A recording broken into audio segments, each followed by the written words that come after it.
तो बच्चों आज हम लोग इस लेक्चर में डिस्कस करने वाले हैं मोमेंट ऑफ इनर्शिया। इससे पहले हम रोटेशनल डायनामिक्स में क्या क्या पढ़ चुके हैं। हम टॉर्क के बारे में पढ़ चुके हैं, हम किसी बॉडी के ट्रांसलेशनल और रोटेशनल इक्विलिब्रियम के बारे में पढ़ चुके हैं, और types of motion of a rigid body, pure translation क्या होता है, प्योर रोटेशन क्या होता है, उसके बारे में भी पढ़ चुके हैं। वहाँ से हम लोगों ने एक नया टर्म डिफाइन किया था, एक नया टर्म हम लोगों ने निकाला था, एक sigma M I R I square. याद है किसी को? एक टर्म था sigma M I R I square, मतलब किसी भी बॉडी के लिए m1r1 square plus m2r2 square. ये टर्म आ रहा था जब हम लोगों ने किसी रोटेटिंग ऑब्जेक्ट की काइनेटिक एनर्जी निकाली थी। तो एक ये टर्म आ रहा था जिसको हमने नाम दिया था मास मोमेंट ऑफ इनर्शिया, या हम इसे रोटेशनल इनर्शिया भी कहा करते थे।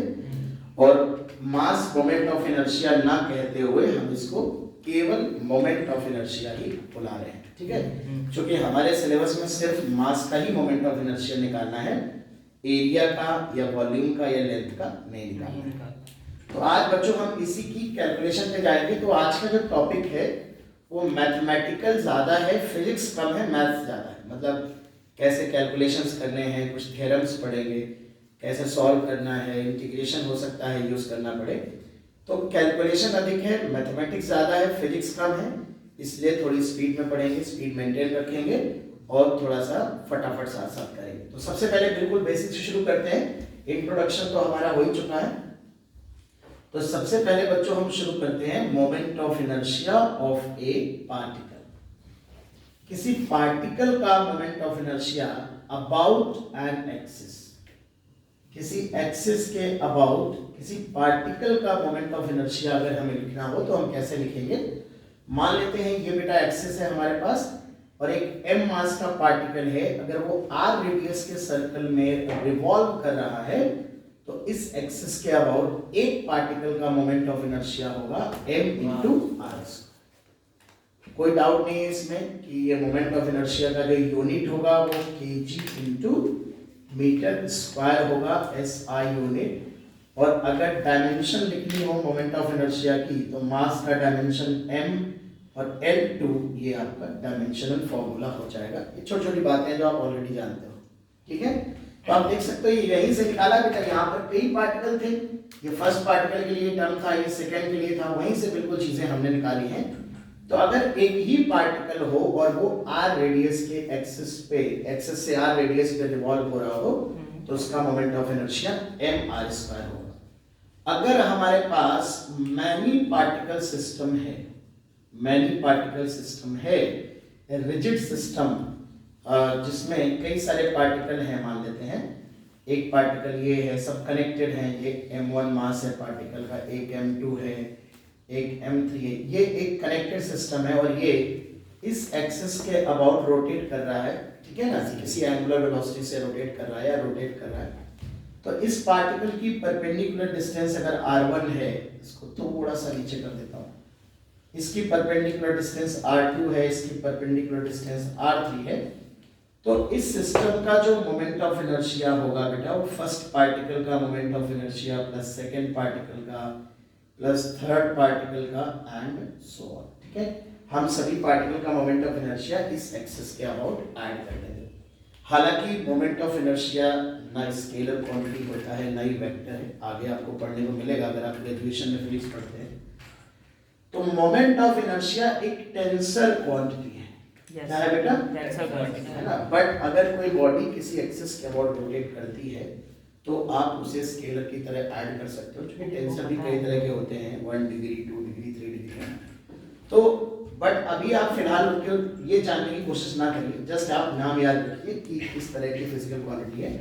बट अगर कोई रिजिड सिस्टम है और उसके सभी पार्टिकल सेम एक्सिस के अबाउट रिवॉल्व कर रहे हैं तो उस केस में आप स्केलर की तरह वो ऐड हो जाएगा, ठीक है ना?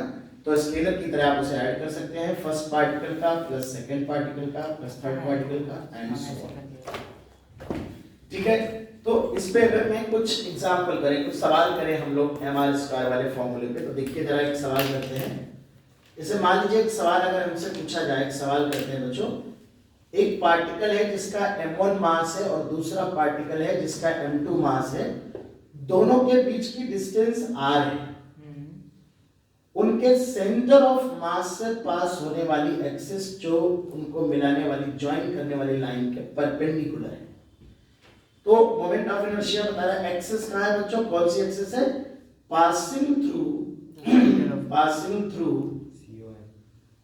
There COM and perpendicular to the line joining them। उनके COM से पास होने वाली एक्सिस जो M1 M2 को ज्वाइन करने वाली लाइन के परपेंडिकुलर है, इस एक्सिस के अबाउट मोमेंट ऑफ इनर्शिया हमें कैलकुलेट करना है। तो बड़ी आसानी से हम कैलकुलेट कर सकते हैं। सेंटर ऑफ मास वाले चैप्टर में मैं आपको पढ़ा चुका हूं। मुझे बताओ जरा, अगर ये वाली रेडियस को मैं r1 मानूं, क्योंकि ये पार्टिकल इस रेडियस में रिवॉल्व करेगा, और ये वाली डिस्टेंस को अगर मैं r2 मानूं तो ये वाला इस रेडियस में रिवॉल्व करेगा, तो क्या आप बता सकते हैं r1 की वैल्यू क्या होगी और r2 की वैल्यू क्या होगी? पढ़ा चुका हूं। m1 m2 अगर दो पार्टिकल हैं, उनके बीच की डिस्टेंस अगर d है, तो m1 से कितनी डिस्टेंस होती है सेंटर ऑफ मास की, m2 से कितनी होती है, दोनों चीजें विधिवत पढ़ा चुका हूं। जरा याद दिलाओ मुझे, अवनी, श्रेया। m1 से कितनी होती है, m1 से तो होती थी m2d upon m1 plus m2, और m2 से होती है, तो यहाँ पे r1 क्या होगी, r1 होगी m2r upon m1 plus m2, और r2 से क्या होगी m1r अपॉन। ये आपको ये सेंटर ऑफ मास वाले में हम लोग पढ़ चुके हैं, दोबारा से हम डिस्कस नहीं करेंगे इसको।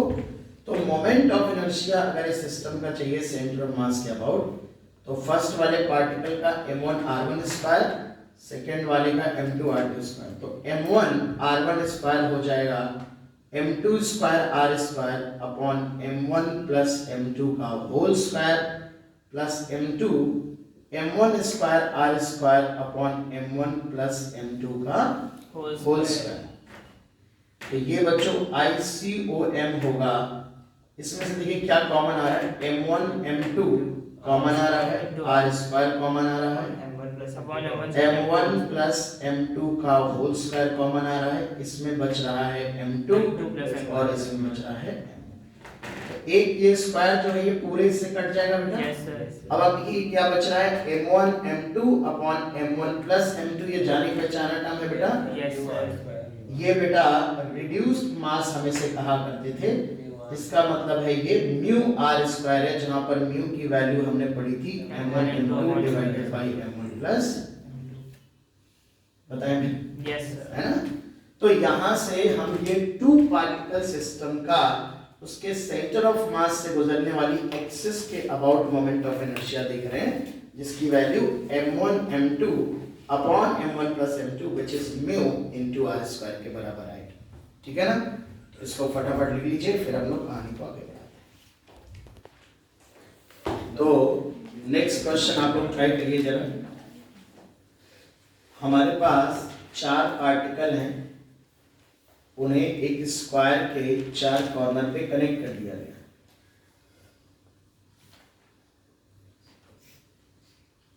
है ना, और ये चार मासलेस रॉड हैं, इनमें कोई मास नहीं। ठीक है, रॉड में कोई मास नहीं, उनका कोई मोमेंट ऑफ इनर्शिया भी काउंट नहीं करना। स्क्वायर की जो लेंथ है वो L है। अब इसको मैं दो एक्सिस के अबाउट रोटेट कर रहा हूं, तीन डिफरेंट एक्सिस का मोमेंट ऑफ इनर्शिया चाहिए। अगर मैं इस एक्सिस के अबाउट रोटेट कराऊंगा तो कितना मोमेंट ऑफ इनर्शिया होगा, I1 बताना है। अगर मैं इस बाइसेक्टर वाली एक्सिस के अबाउट रोटेट कराऊंगा तो कितना मोमेंट ऑफ इनर्शिया होगा, I2 बताना है।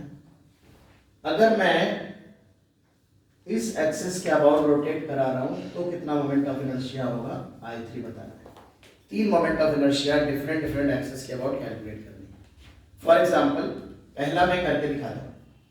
आप देखो बेटा, जब आप इस एक्सिस के अबाउट रोटेट कराओगे ना, तो ये पार्टिकल तो यहीं पे स्पिन होते रहेंगे ऐसे ऐसे, तो इन दोनों की रेडियस जो होगी वो जीरो होगी रोटेशन की। तो इन दोनों का मोमेंट ऑफ इनर्शिया 0 होगा, लेकिन ये वाले जो पार्टिकल होंगे वो इस तरह से कितनी रेडियस में रोटेट होंगे बेटा, l रेडियस, है ना। तो I1 will be equal to इन दोनों का बेटा 0 + 0 और इन दोनों का m × l square multiplied by 2, तो 2ml स्क्वायर हो जाएगा I1। ऐसे ही आपको I2 निकालना है और I3 निकालना है। फटाफट कैलकुलेट करो, बताओ क्या आंसर आएगा I2 और I3 का। वो ml²/2 हो जाएगा सेकंड वाले में, हाँ, और थर्ड वाले में तो क्या हाइपोटेन्यूज प्रूव करना पड़ेगा। फटाफट करो France, Ayush,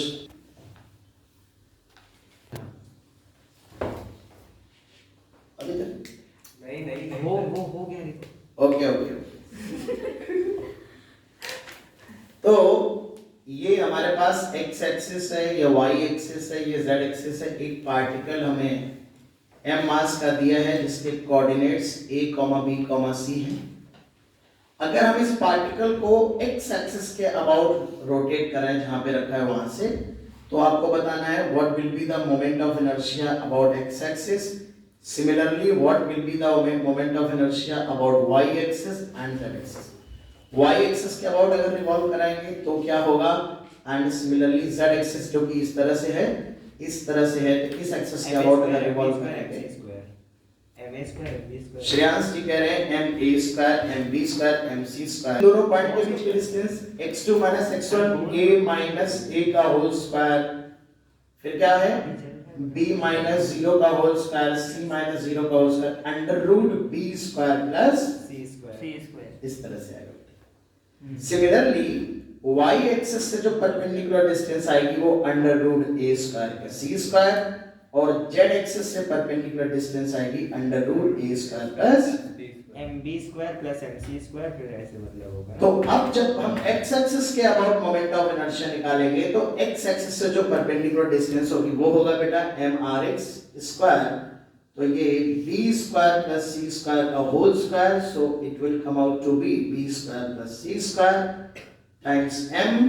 Similarly, y m times a² + c² and Iz will be m times a² + b²। बात समझ में आ गई?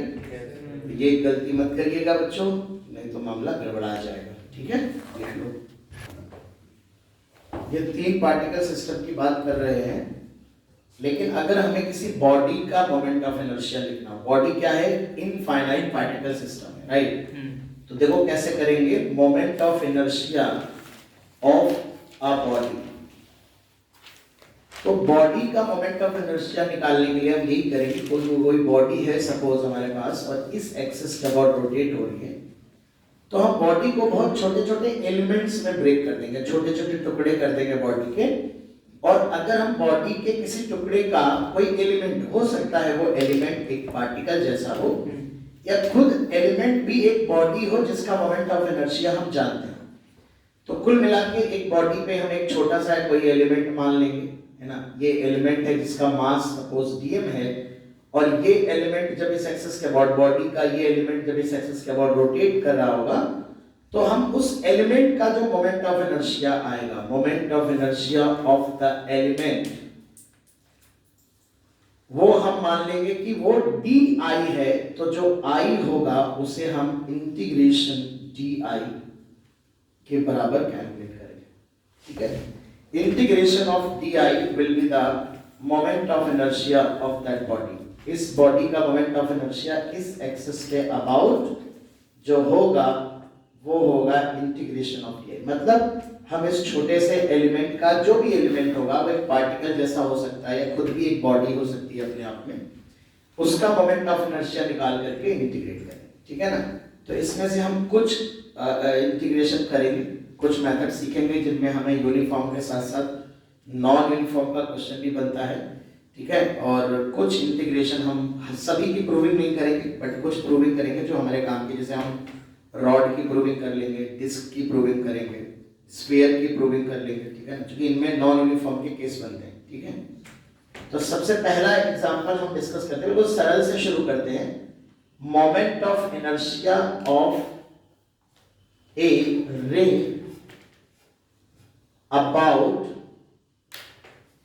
An axis passing through the center, passing through the center and perpendicular to the plane.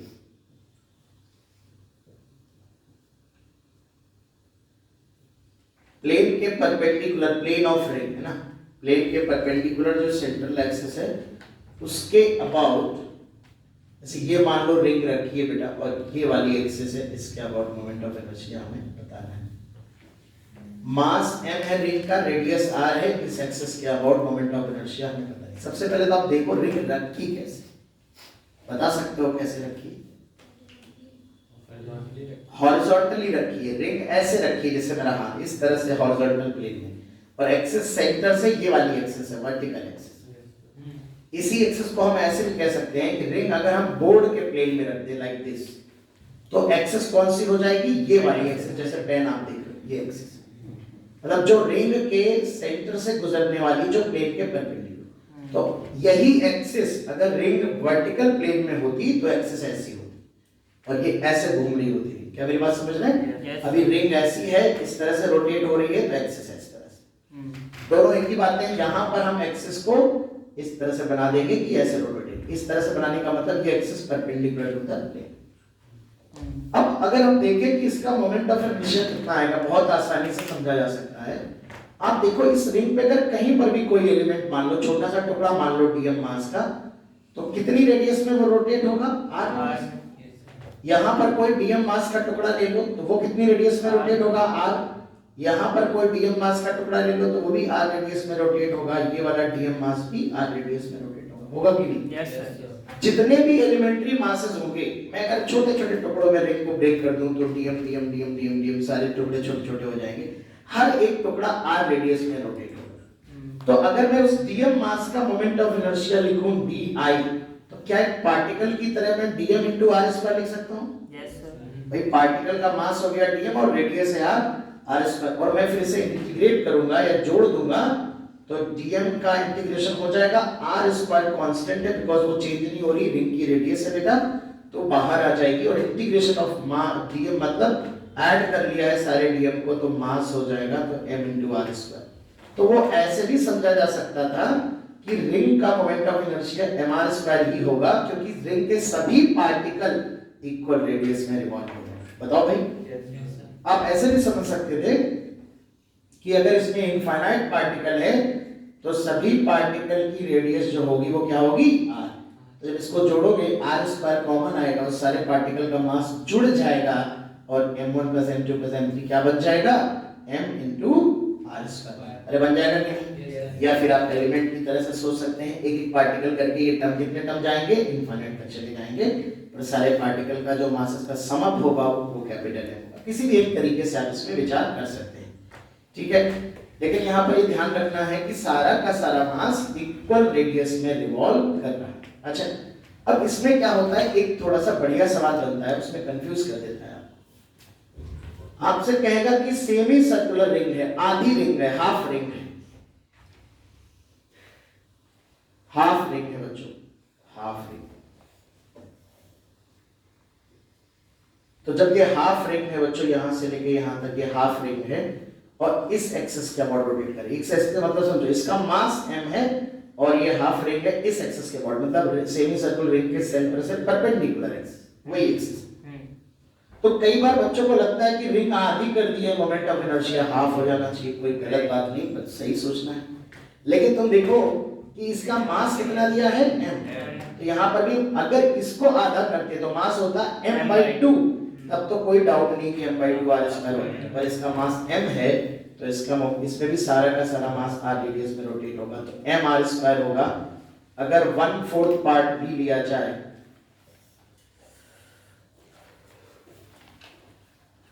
तो यहाँ भी मोमेंट ऑफ इनर्शिया क्या होगा? m r square. बात समझ रहे हैं ना? बस याद रहे, रिंग हो या रिंग का कोई टुकड़ा हो, आर्क हो, अगर उसका मास m है तो उसका moment of inertia m r square ही होगा। क्या मेरी बात समझ में आ रही है? ठीक है, लिख लो फटाफट। एक मिलता जुलता केस देख लेते हैं पहले, देखिए। चल, एक हॉलो सिलेंडर है, हॉलो सिलेंडर,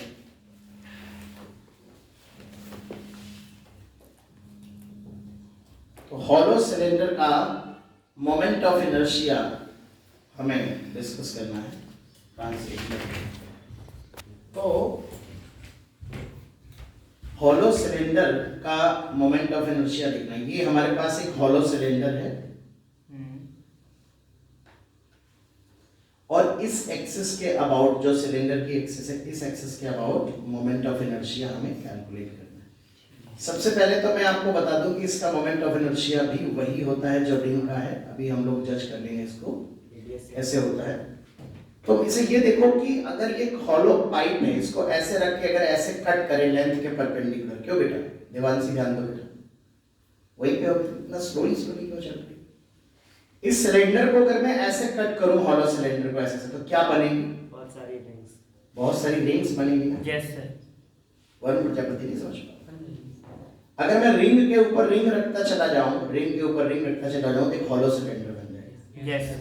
जैसे कैसे एग्जांपल दो? सिक्के रख दिए खूब सारे ये तो हॉलो सिक्के में तो डिस्क बन गया। गड्ढा कर दिया ना, जला। अरे ये हमारी देवियां नहीं चूड़ियां पहनती, हाँ देखा है क्या नहीं? Yes sir. उसके ऊपर रखे जाए तो सिलेंडर, हॉलो सिलेंडर होता है कि नहीं? अरे बताओ। Yes sir. और एक एक हटाते चले जाओ तो रिंग्स निकलती है कि नहीं? Yes sir. अगर उस सिलेंडर को हम रोटेट कराएं, यानी इस सिलेंडर को अगर मैं ऐसे कट कर दूं तो बहुत सारी रिंग्स बन जाएंगी। बहुत सारी रिंग्स है ना, यस सर। यहाँ ये बहुत सारी रिंग्स बन जाएंगी, नहीं बन जाएंगी? बिल्कुल बन जाएंगे। तो इसी तरह से यहाँ पर भी बहुत सारी रिंग्स बन जाएंगी। हर एक रिंग का, ये एक रिंग, इसे मान लो ये रिंग है, इस रिंग का मास में डीएम मान लो, ऐसे एक बगल नीचे और रिंग होगी और मास होगा ना, इस तरह कई रिंग्स होंगी, ऐसे बहुत सारी रिंग्स होंगी। हर एक रिंग का जो रेडियस होगा वो कैपिटल आर होगा। Yes sir. और एक रिंग का मास अगर डीएम है तो उसका मोमेंट ऑफ इनर्शिया रिंग का अभी भी पढ़ के आया हो, DM into R square. Yes sir. तो जब उसे इंटीग्रेट करोगे तो ये सभी रिंग का अगर मास डीएम डीएम डीएम डीएम ऐसे जोड़ते जाओगे, आर स्क्वायर तो कॉमन आ जाएगा, इंटीग्रल डीएम आर स्क्वायर, तो यहाँ पर भी क्या होगा? M R square. और बड़ी देखने वाली बात है इसमें भी बेटा, जितने भी पार्टिकल हैं वो सारे के सारे किस रेडियस पे रोटेट हो रहे हैं? आर की रेडियस। या ऐसे भी कह सकते हैं, उसको इस तरह से काटते चले जाओगे तो रिंग्स निकलती जाएंगी और हर रिंग का moment of inertia M R square वाले फॉर्मूले से, मान लो आपने 100 रिंग्स में इसको ब्रेक कर दिया तो m1 r square plus m2 r square plus m3 r square plus m4 r square, ये सारे जुड़ जाएंगे। r स्क्वायर कॉमन आ जाएगा, ब्रैकेट में बचेगा m1 plus m2 plus m3 plus m4 बचेगा ना। Yes sir. तो mr स्क्वायर समझ में आ गई ना बात? Yes sir. तो वही जो रिंग का होता है वही हॉलो सिलेंडर का होता है मोमेंट ऑफ इनर्शिया। तो बिल्कुल सिमिलर एग्जांपल है, तो इसको भी आप देख सकते हो। अच्छा, हॉलो सिलेंडर को भी कैसे भी कट कर दो, तिरछा बिरछा कैसे भी कट कर दो, क्योंकि जो भी मास अगर बचा हुआ है वो m है, तो मोमेंट ऑफ इनर्शिया mr पर ही होगा। Yes sir. क्योंकि जो भी मास बचा होगा वो रोटेट तो r रेडियस में ही होगा। बात समझ रहे?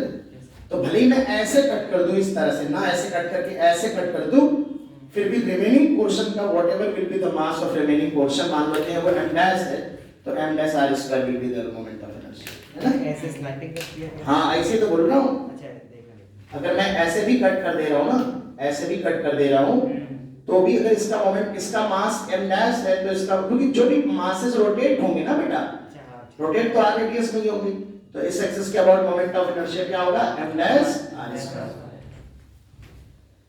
बस उसका मास देख लेना ध्यान से कितना है, बचा हुआ मास कितना है। अब मास ही चेंज हो रहा है तो बात अलग, कैसे भी कट कर दो हॉलो सिलेंडर का मोमेंट ऑफ इनर्शिया हो जाएगा, ठीक है? तो अब बच्चों हम लोग डिस्कस करेंगे थिन रॉड। थिन रॉड मतलब बहुत पतली रॉड है, थिन रॉड का मोमेंट ऑफ इनर्शिया हम लोग डिस्कस करने वाले। सबसे पहले हम डिस्कस करने वाले हैं कि इस एक्सिस के अबाउट एंड पॉइंट से पास होने वाली एक्सिस, रॉड का मास m है, लेंथ l है, और अगर हम रॉड के लेंथ के परपेंडिकुलर एंड पॉइंट से गुजरने वाली एक्सिस के अबाउट रोटेट करें तो मोमेंट ऑफ इनर्शिया क्या आएगा, ठीक है? तो आइए देखते हैं इसमें एलिमेंट कैसे। वैसे तो फॉर्मूला सबसे पहले मैं लिख देता हूं, ये तो आपको याद करना पड़ेगा, बट प्रूविंग इसलिए कर रहे हैं क्योंकि नॉन यूनिफॉर्म का भी आता है। इसका फॉर्मूला आने वाला है हमारा ml² बाई 3, ये आपको याद करना पड़ेगा, ये सबसे पहली बात है। प्रूविंग इसलिए जरूरी है कि इसी में अगर आप जेई दे रहे हो तो आपको नॉन यूनिफॉर्म रॉड का क्वेश्चन पूछेगा, आपको लीनियर मास डेंसिटी का फंक्शन पकड़ा देगा, तब आपसे क्वेश्चन पूछेगा, ठीक है ना। तो ध्यान से सुनो, पहले यूनिफॉर्म का प्रूफ करेंगे, देन नॉन यूनिफॉर्म का प्रूफ करेंगे, बहुत ध्यान से देखने की जरूरत है। तो बच्चों रॉड का टोटल मास m है, लेंथ l है और यूनिफॉर्म रॉड है। कैसी रॉड है बेटा? यूनिफॉर्म थिन रॉड है।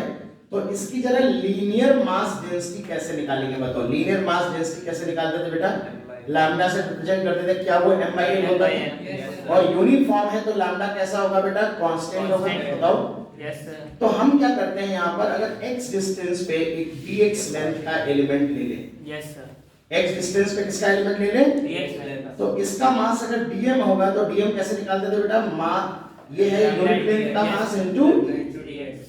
लैम्डा है यूनिट लेंथ का मास, फिर जिस लेंथ का मास कैलकुलेट करना होता था उससे बच्चों मल्टीप्लाई कर देते थे। तो मुस्कान बात समझ में आ रही है? तो लैम्डा इनटू dx, लैम्डा के स्थान पर m/l लिख लेंगे इनटू dx। अब ध्यान सुनो, अगर नॉन यूनिफॉर्म होगा तो यही लैम्डा का फंक्शन पुट कर दोगे। जैसे मान लो लैम्डा का फंक्शन दे दिया ax + bx², जैसे सेंटर ऑफ मास में हम लोगों ने किया था, तो लैम्डा का फंक्शन यहां बस पुट कर दोगे। प्रोसेस यही रहेगा, एलिमेंट हमेशा इसी तरीके से मानना होगा। अब अगर मैं कहूं कि moment of inertia of the element कितना है बच्चों, एलिमेंट का मोमेंट ऑफ इनर्शिया कितना है, तो जो di होगा वो क्या होगा? सुनो, ये जो dm है ये dx लेंथ का है और dx बहुत छोटा है यार, 10⁻⁴ होता है। तो ये dx जो रोटेट हो रहा होगा, किस रेडियस में रोटेट हो रहा होगा? x। तो खुद dx जो होगा या dm होगा एक पार्टिकल की तरह होगा। Yes sir. तो पार्टिकल की तरह होगा, तो dm मास का पार्टिकल x रेडियस में रोटेट होगा, तो moment of inertia by the formula of particle mr² क्या लिख सकते हैं? dm into x²। बहुत बढ़िया।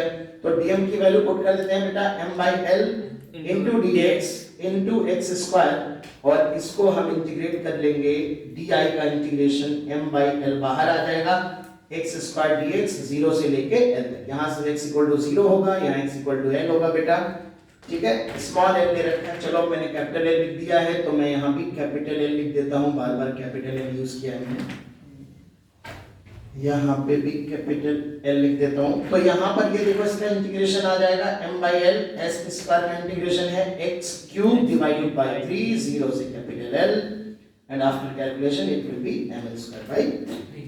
तो इस तरह से हम देख पा रहे हैं कि हमारा जो इस एक्सिस के अबाउट मोमेंट ऑफ इनर्शिया होता है रॉड का, वो ml²/3 होता है। क्या है इस एक्सिस का नाम बताओ जरा? Passing through the end point of the rod and perpendicular to the rod के लेंथ के परपेंडिकुलर इस तरह से रोटेट हो, इस तरह से रोटेट हो, है ना। तो ये ध्यान रखिएगा। प्रोसेस क्या है? x डिस्टेंस पे एलिमेंट लेंगे जिसकी लंबाई dx होगी, उसका मास कैलकुलेट करेंगे लैम्डा dx। अगर लैम्डा का फंक्शन होगा नॉन यूनिफॉर्म वाले सवाल में तो यही रख देंगे, फिर उस लैम्डा का फंक्शन dm और dm into x², this is the moment of inertia of the element, और उसको फिर इंटीग्रेट कर लेंगे 0 से। क्योंकि मैं जो नॉन यूनिफॉर्म वाला सवाल देने जा रहा हूं वो आपको इसी प्रोसेस को देख के खुद करना है, मैं उसमें आपकी कोई मदद नहीं करने वाला, ठीक है। तो मेरा होमवर्क क्या है, ये क्वेश्चन अभी यहाँ करके दिखाओ। अगर एक नॉन यूनिफॉर्म रॉड आपको दी जाए और लैम्डा इसका फंक्शन हो ax + bx², एक रॉड है जिसकी लंबाई लेंथ कैपिटल L है, और यहां से x डिस्टेंस पे लैम्डा का फंक्शन दिया गया है ax + bx², तो आपको बताना है इस एक्सिस के अबाउट इस रॉड का मोमेंट ऑफ इनर्शिया कितना होगा। ये आपको कैलकुलेट करना है, मैं आपको 3-4 मिनट दे रहा हूं, आप करिए सवाल, करिए क्लास। क्या है भाई, आ गया सबका? चलो भाई क्लास आया? हाँ सर। चलो देखते हैं फिर। काफी समय दे दिया आप लोगों को सवाल करने के लिए। चलो अब हम देखते हैं, बिल्कुल तरीका वही है बेटा। हम यहाँ से x डिस्टेंस पे dx लेंथ का एलिमेंट मानेंगे, तो चलो इसका मास क्या होगा बेटा? लैम्डा dx, बताओ लैम्डा dx होगा? Yes sir. तो भैया मास कितना होगा? लैम्डा dx, तो लैम्डा का फंक्शन लिख देते हैं ax + bx² इनटू dx, और इस एलिमेंट का मोमेंट ऑफ इनर्शिया क्या होगा? dm इसका मास है और x रेडियस में रिवॉल्व होगा, पार्टिकल जैसा एलिमेंट है, तो dm इनटू x² होगा बेटा। तो आई होगा integration of dm into x square 0 से l। तो चलो इसको लिख देते हैं, dm का वैल्यू यहाँ से लिख देते हैं ax plus bx square into x square into dx 0 से l। देखो ax की पावर 3 हो जाएगा, यस सर, तो ax क्यूब हो जाएगा, इंटीग्रेशन करने के बाद x की पावर 4 अपॉन 4 हो जाएगा, यस सर, bx की पावर 4 है, इंटीग्रेशन करने के बाद 5 अपॉन 5 0 से l। 0 पे तो सब 0 दिखेगा, तो लोअर लिमिट तो 0 हो जाएगी, अपर लिमिट डाल दो a l की power 4 divide by 4 plus b l की पावर 5 डिवाइड बाय 5 हो जाएगा। खत्म। सर आपको ए और बी की वैल्यू देनी चाहिए थी 4 और 5 तो आपको ज्यादा अच्छा है। अरे क्या देनी चाहिए, क्या ऐसे आ जाता है कभी कभी। सर एक्स स्क्वायर मल्टीप्लाई बाद में किया था, पहले उसका इंटीग्रेशन करते अरे तुम तो नालायक हो, नहीं नहीं तभी नालायक हो तुम, पता है तुम्हें। Yes sir. चलो जरा अगला इसमें देख लेते हैं, रॉड का मोमेंट ऑफ इनर्शिया अगर जो एक्सिस है वो उसके मिड पॉइंट से पास हो रही है, सेंटर ऑफ मास से पास हो रही है, तो इसका मोमेंट ऑफ इनर्शिया आने वाला है ml स्क्वायर बाई 12। इसकी भी हम प्रूविंग करेंगे, जुगाड़ से कर सकते हैं हम। देखो इंटीग्रेशन से अगर करेंगे, तो इंटीग्रेशन से अगर करना चाहते हो, देखो यहां से अगर x डिस्टेंस पे dx का एलिमेंट लेना चाहते हो, तो इंटीग्रेशन जब करोगे i का, तो मैं कर नहीं रहा हूं, आप देख लो, dm इंटू एक्स स्क्वायर है और यहां से x इक्वल टू 0 है और इधर x equal to l by 2 है, पर इधर जाओगे तो माइनस l बाई 2, तो माइनस l बाई 2 से प्लस l बाई 2 अगर लिमिट लगाओगे तो सॉल्व हो जाएगा। बट इतनी गणित लगाने की जरूरत क्या है, जब काम हम जुगाड़ से कर सकते हैं, फिजिक्स से कर सकते हैं, तो मैथ्स नहीं लगाएंगे। तो ये मैं मेथड नहीं बताना चाहूंगा, हालांकि बता तो दिया ही है मैंने। सर उसी वाले क्वेश्चन में l/2 करके स्क्वायर बस अब तुम नेता बने हो बेटा श्रेयांश, तुम्हें नेता बनने से कोई नहीं रोक सकता। अरे पहले इंजीनियर बनेगा, फिर इंजीनियरिंग डिपार्टमेंट जो इंडियन गवर्नमेंट में बहुत इंजीनियरिंग डिपार्टमेंट का मिनिस्ट्री बनेगा, तो मिनिस्टर होते होंगे ना, फिर जाके नेता बने, तो समझो इंजीनियर बनने के बाद नेता बनोगे। तो फ्रांस ने कहा कि सर ये सब हम लफड़ा नहीं पालेंगे, हम हाँ जो भी है मतलब एक जैसे नाम है, प्रांश, श्रेयांश, एकांश, ये सारे अंश वाले के सब है नाम। तो सुनो प्यारे बच्चों, तो अगर मैं इधर देखूं तो ये l/2 लेंथ की रॉड है और इसका मास कितना होगा m/2। यस सर, क्यों ना मैं इसको एक रॉड की जगह 2 रॉड मान लूं। मान हमने कहा भैया एक रॉड तो इधर है राइट साइड, अरे है कि नहीं। यस सर, इस रॉड का मास कितना m/2, लेंथ कितनी, लेफ्ट वाली एक रॉड अलग मान लो, मास कितना m/2, लेंथ कितनी m/2। बहुत बढ़िया। तो अब आप भूल जाओ कि इधर वाला टुकड़ा है, अब आप देखो एक रॉड रोटेट हो रही है एंड पॉइंट के अबाउट, अरे हो रही कि नहीं। यस सर, तो एंड पॉइंट के अबाउट क्या पढ़ाया था, ml square by 3। Yes sir, तो मास के स्थान पर कितना रख दो m/2, m/2, लेंथ के स्थान पर स्क्वायर डिवाइड बाई क्या उतना ही लेफ्ट इधर वाले पोर्शन का होगा, बिल्कुल सर। तो उसे मल्टीप्लाई कर दो। तो ये बेटा जो है देखिए हम लोग जो है पूरे तरह से सॉल्व कर चुके हैं। क्या आ गया ये आंसर। यस सर, तो रॉड के 2 फॉर्मूले याद करने अपन लोगों की, बेसिक फॉर्मूले हैं, इनमें कोई वर्ल्ड कप ना जीत लिया तुमने सवाल लगा के देखो। वर्ल्ड कप तो तब मिलेगा जब आखिरी वाले सवाल कर रहे होंगे, तो बहुत बेसिक वाले फॉर्मूले कर रहे हैं, तो फॉर्मूला खेल रहे हैं, उसी बीच में एक आधा सवाल ठीक ठाक कर ले रहे हैं। तो रॉड के 2 फॉर्मूले हो गए, एंड पॉइंट वाला रॉड का फॉर्मूला हो गया ml स्क्वायर बाई 3 और मिड पॉइंट से पास होने वाली परपेंडिकुलर एक्सिस हो गई ml स्क्वायर बाई 12। बिल्कुल नींद में, बेहोशी में, जिंदा पे, मरने के बाद ये फॉर्मूले हमेशा याद होंगे। हाँ, मर के अगर इतने इस कदर याद करो ये फॉर्मूले सारे के सारे जगह यूज होंगे, हर सवाल में मोमेंट ऑफ इनर्शिया। हाँ, कि अगर कोई मरने के बाद पूछ ले तुम्हारे मुर्दे से भी क्या है, तो भले तुम्हारी आवाज ना निकले लेकिन फॉर्मूला जरूर निकले। फॉर्मूला निकलेगा आंसर में, जब आवाज ही नहीं। अरे आकाशवाणी हो, तुम्हारी आत्मा लौट के आए फॉर्मूला बताने में, इस कदर फिजिक्स सही से पता होनी चाहिए। चलिए बेटा, तो ये हमने अब इसी कॉन्सेप्ट का इस्तेमाल करके मैं चाहता हूँ कि तुम इस सवाल का आंसर मुझे निकाल के बताओ। अभी कोई हमने दिया नहीं, जितना बताया वही बेसिक यूज करना। तो ये लेंथ अगर l/4 और इधर की लेंथ 3l/4 हो और पूरे का मास m और लेंथ l हो, तो इस एक्सिस के अबाउट मोमेंट ऑफ इनर्शिया बताना। हालांकि इस कॉन्सेप्ट को, इस सवाल को हम आगे चल के पैरेलल एक्सिस थ्योरम से भी सॉल्व करेंगे, बट अभी आपको केवल बेसिक से करना है जितना ज्ञान अभी दिया गया है। एक्स्ट्रा ज्ञान यूज किया तो मार थप्पड़ आपको चीट कर देंगे। किसका आ गया है देखो भाई, वेरी गुड।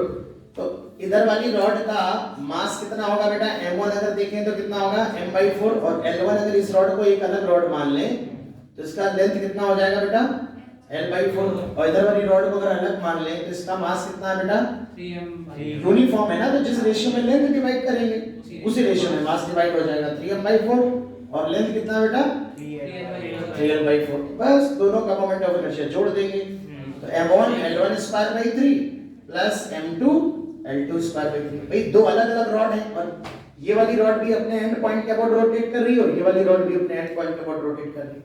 समझ रही हो उसका? तो दो रॉडें हो गई। अब ये अलग रॉड हमने मान ली, इतनी रॉड अलग मान ली, तो एक रॉड का ये एंड पॉइंट हो गया, इस रॉड का भी ये एंड पॉइंट हो गया। वरुण गधे नहीं समझे? अच्छा समझ, वेरी गुड। तो m1 का मास कितना है m/4, L1 का मास लेंथ है L/4 का होल स्क्वायर बाई 3, और ये 3m/4 3l/4 का होल स्क्वायर बाई 3 कितना आ रहा है 7ml स्क्वायर बाई 40 48 हाँ ये आएगा हाँ, शायद। ये ये आ रहा है ना? बताओ भाई। 16 होगा ऐसे काट इंक्लाइंड रॉड का मोमेंट ऑफ इनर्शिया लिखना है, moment of inertia of a uniform inclined rod. एक अदेख बात नहीं, आंसर मैच कर रहा है कि नहीं? इनका गलत है, मेरा सही है। नहीं सर 48 श्याम तुमसे उम्मीद नहीं, तुम मतलब मेरी बुढ़ापे के सहारे हो। सर 48 का सर आपका बुढ़ापा इसमें रिकॉर्ड हो रहा है। अरे सब कुछ रिकॉर्ड हो ये बताओ श्रेयांश, तुम इतने छोटे छोटे सवालों में गलतियां करते हो बेटा, कैसे नाम रोशन करोगे? मल्टीप्लिकेशन कर चलो इंक्लाइंड रॉड की बात करते हैं। यस सर इंक्लाइंड रॉड की बात करते हैं। तो मान लो एक रॉड अगर हमारे पास है, पहले हम इसका कैलकुलेशन देखेंगे फिर हम कहानी को आगे बढ़ाएंगे। ये रॉड हमारी थीटा एंगल पे है ओके सर। और इस तरह से हम इसको बेटा रोटेट करेंगे। तो हमें ये बताना है कि इस एक्सिस के अबाउट इस रॉड का मोमेंट ऑफ इनर्शिया क्या हो।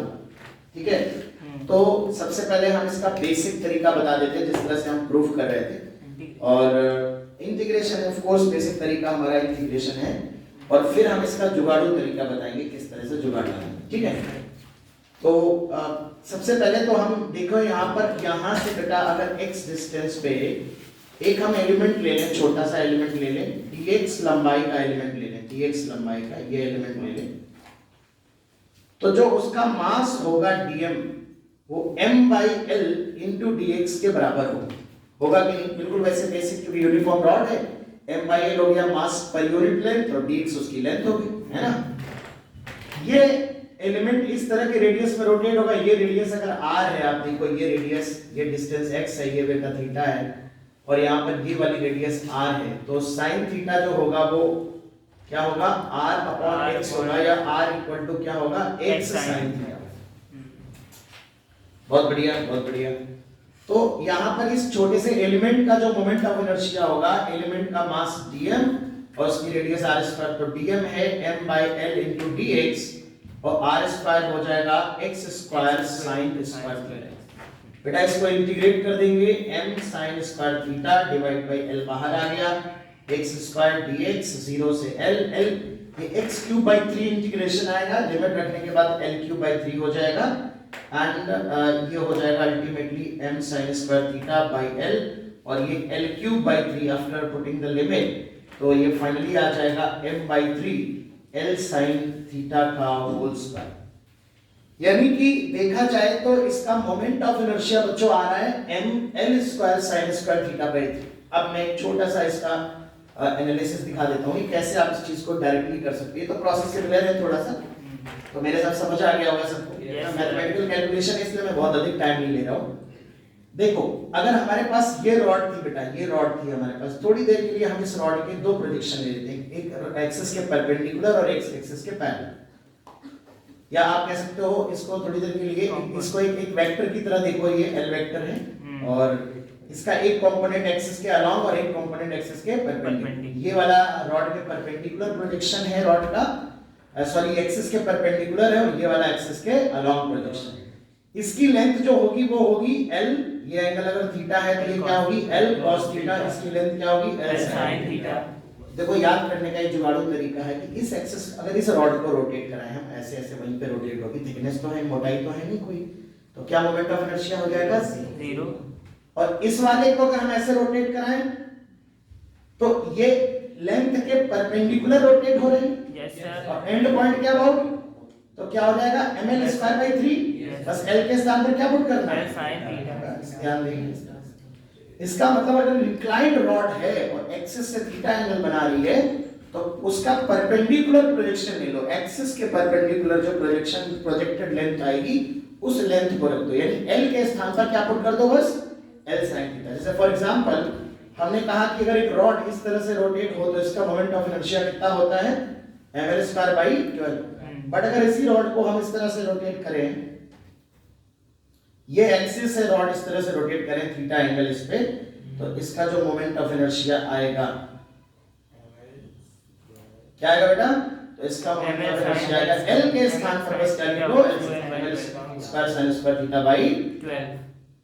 बस समझ में आ गया। तो इस तरह से हम इंक्लाइंड रॉड को डील करेंगे। बहुत प्यारा एग्जांपल देखो जरा, बहुत प्यारा एग्जांपल। अगर हमारे पास एक स्क्वायर फ्रेम है, 4 रॉड से मिलके बना है, 4 पतली पतली रॉड से मिलके बना है, हर रॉड का मास m लेंथ l, मास m लेंथ l, मास m लेंथ l, और अगर इस डायगोनल के अबाउट हम इसे रोटेट कर दें तो हर रॉड इस एक्सिस के साथ 45 डिग्री पे इंक्लाइंड होगी। Yes sir. और इस तरह से रोटेट होगी, बताओ। Yes sir. तो एक रॉड का मोमेंट ऑफ इनर्शिया होगा m, L के स्थान पर L sin 45 का स्क्वायर बाय 3, और चारों रॉड इसी तरह से रोटेट होंगी तो 4 टाइम्स हो जाएगा। अरे हो जाएगा कि नहीं? Yes, sir। इस तरह से आप आसानी से कर पाएंगे इसको, ठीक है, लिख लो फटाफट। चलिए तो नेक्स्ट क्वेश्चन हम लोग करेंगे। तो रॉड हमने समझ लिया, यूनिफॉर्म हो गया बेटा, नॉन यूनिफॉर्म हो गया, इंक्लाइंड रॉड हो गया। अब हम कुछ फॉर्मूले लिख लेते हैं, फिर प्रूविंग करेंगे। पहले हम इकट्ठे सारे फॉर्मूले कलेक्ट कर लेते हैं, फिर हम इसमें डिस्क और स्फीयर की प्रूविंग करेंगे। तो सबसे पहले हम लोग डिस्क का मोमेंट ऑफ इनर्शिया देख लेते हैं। जो डिस्क होती है बेटा, डिस्क समझ रहे हो? Yes sir. डिस्क समझते हो बेटा? Yes sir. तो डिस्क जो है वो ये डिस्क है हमारी। डिस्क का मतलब एक सर्कुलर प्लेट है बेटा, और उसकी थिकनेस है कुछ हल्की सी थिकनेस भी है मान लेते हैं। और इस एक्सिस के अबाउट, बात में इस एक्सिस के अबाउट मोमेंट ऑफ इनर्शिया बताना है। क्या इस एक्सिस को पहचान सकते हो? डिस्क का मास m है, रेडियस कहां से पास हो रही है? सेंटर प्लेन में, प्लेन के पैरेलल है कि प्लेन के परपेंडिकुलर। डिस्क कैसी रखी है? एक्सिस कैसी है? परपेंडिकुलर। इसी एक्सिस को अगर हम यहाँ बनाए ऐसे, तो अभी डिस्क कैसी रखी है? वर्टिकल रखी है। एक्सिस कौन सी वाली होगी?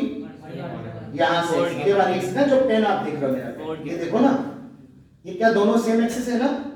ऐसे भी बना सकता है, ऐसे भी बना सकता है, ठीक है ना? तो बोर्ड कुल मिला के डिस्क के सेंटर ऑफ मास से पास होने वाली परपेंडिकुलर एक्सिस, ठीक है? तो इसका मोमेंट ऑफ इनर्शिया क्या होता है बच्चों? क्या होता है बताओ भाई, बताओ भाई क्या होता है? इसका मोमेंट ऑफ इनर्शिया होता है mr²/2, याद रखना, ठीक है? अभी हम लोग इसको प्रूविंग कर लेंगे आगे चल के। यूनिफॉर्म नॉन यूनिफॉर्म दोनों केस बनते हैं, जी में आ चुका है लास्ट क्लास ईयर, ठीक है? तो एक हम अभी फिलहाल सिर्फ यूनिफॉर्म डिस्क का हम देख रहे हैं, एक ये मोमेंट ऑफ इनर्शिया होगा। एक क्वेश्चन इस पे करते हैं हम लोग, प्रूविंग बात है। अगर आधी डिस्क हो, हाफ डिस्क हो, और इस एक्सिस के अबाउट रोटेट कर रहा है, और इसका मास m हो, रेडियस r हो, तो इस एक्सिस के अबाउट मोमेंट ऑफ इनर्शिया कितना होगा? स्मॉल अमाउंट बताओ, mr²/2 होगा कि हाफ डिस्क के कारण mr²/4 हो जाएगा? टू रहेगा। कैसे समझोगे इसको? मास तो m ही है ना रे भाई। देखो इसको ऐसे समझ सकते हो कि अगर मैं, प्लीज ध्यान दो कैसे समझोगे इसको, अगर एक सेमी सर्कुलर डिस्क और लगा दें इसी तरह, 2m। इसका मास भी m ले लें, इसका मास भी m ले लें, तो पूरी डिस्क बन जाएगी। Yes sir. तब इसका मोमेंट ऑफ इनर्शिया जो टोटल होगा o के अबाउट, वो कितना होगा? परपेंडिकुलर एक्सिस के अबाउट mr²। इस फॉर्मूले से होगा 2mr²/2। अरे बताओ भाई, तो पूरे का 2mr² 2 होगा, क्योंकि पूरी डिस्क का मास कितना है 2m, तो डिस्क का मोमेंट ऑफ इनर्शिया mr² 2 होता है। Yes, sir. उसका हाफ कर दिया हमने, तभी तो मास m होगा। Yes, sir. तो इसको अगर डिवाइड बाय 2 कर दोगे तो I को क्या हो जाएगा, इसको बाय 2 कर दोगे तो 2 से 2 कट जाएगा, mr² 2 आएगा। आएगा कि नहीं? Yes, sir. जेई 2009 में एक सवाल आया था, बहुत ही सरल सा सवाल था, कभी-कभी सरल पूछ देते हैं। एक उन्होंने डिस्क का 1/4 हिस्सा लिया था ऐसे, और उन्होंने कहा था ये O से गुजरने वाली परपेंडिकुलर एक्सिस के बाद इसका मास m दिया था, रेडियस था, क्वार्टर पार्ट ऑफ डिस्क था, 1/4 हिस्सा था। बताइए कितना मोमेंट ऑफ इनर्शिया होगा?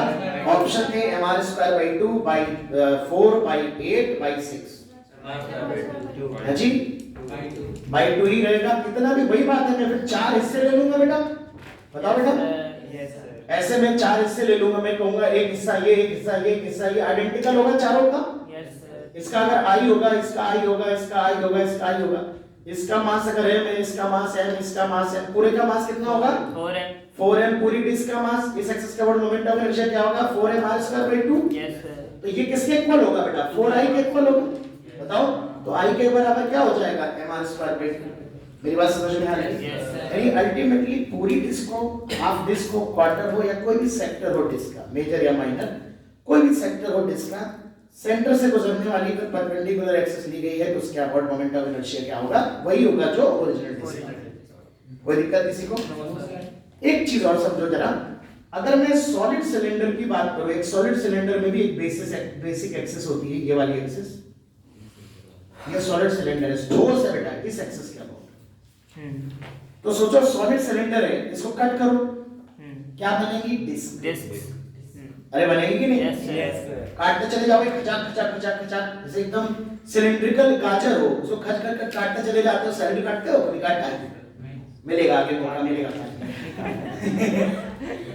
तो जब उसको काटते चले जाओगे तो डिस्क निकलती चली जाएगी, है ना? Yes, sir. और हर डिस्क का मोमेंट ऑफ इनर्शिया, जैसे यहाँ पे अगर मैं कहूँ कि ये वाली हमने डिस्क ले ली है, तो इस डिस्क, हर डिस्क का अगर इसका मास dm है तो हर डिस्क का मोमेंट ऑफ इनर्शिया फॉर्मूले से क्या होगा? dm r² by 2। जब इसे इंटीग्रेट करोगे, dm को बाहर रहेगा, r² by 2 बाहर आ जाएगा, तो mr² by 2 रहेगा। मतलब जो डिस्क का होगा वही किसका होगा?